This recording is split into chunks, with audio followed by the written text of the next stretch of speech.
Netflix just made a massive mistake, and it could have a huge implication on what happens to the stock in the future. And as you can see, normally I only make one video a week, but this news is so massive that I had to put out this nice short video to keep you up to date with what exactly happened, why this stock dropped more than it has in a single decade in one day, and could you potentially take advantage of this to add the stock to your portfolio and see the gain that might happen if this stock does recover? So the first important thing to know is that Netflix had its first quarter call today.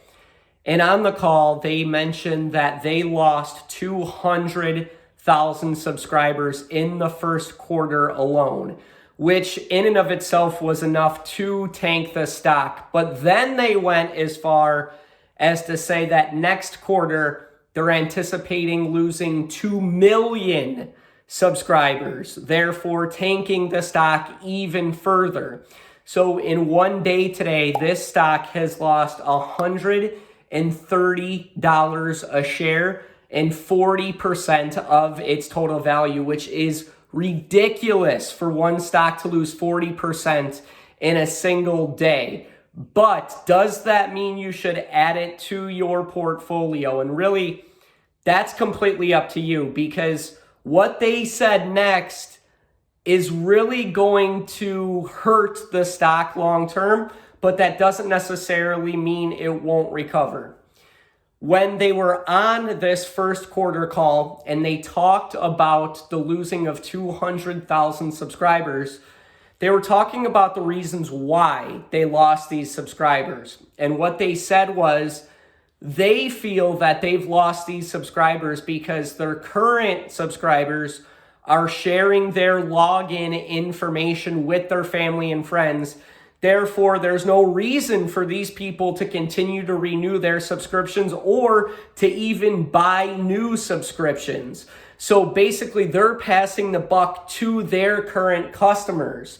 Now, this is a huge no-no for any company to blame your customers for your loss in subscribers. Now, we all know that we have an uncle, a cousin, a friend, a loved one who's giving us their Netflix information. So obviously, this probably has a little bit to do with the loss in subscriptions. But for them to openly say on a call, this is the reason why, and take no responsibility for the fact that they lost these customers, or to even have any sort of fix with how they can still retain more customers by potentially putting in new features that current customers would enjoy, that would ultimately help get more subscriptions or allow people to continue to keep their subscriptions in good faith.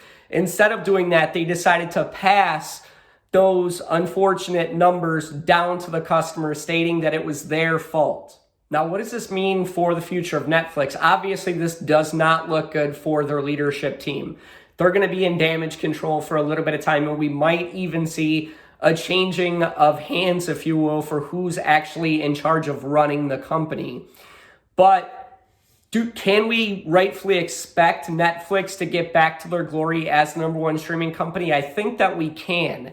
And this might be an opportunity for you to grab some extra shares and put them into your portfolio, because if the stock drops 40% one day and they do damage control and they repair what has just been done, it's only a matter of time until the stock goes back up to where it was. But again, none of what I tell you is financial advice. This is just kind of my opinion of what I see. But I do think for a little bit of time, we're going to see it stay at the current level it's at right now, because this is really, really big news. So I wanted to share this news with you because this is massive news, and we'll have to see what happens with Netflix moving forward. But if you did find value out of this content and you like the idea of having financial news in front of you and potentially getting some investing ideas, this is definitely the channel for you. So smash that subscribe button, turn on the bell notification. Other than that, have a great rest of your day.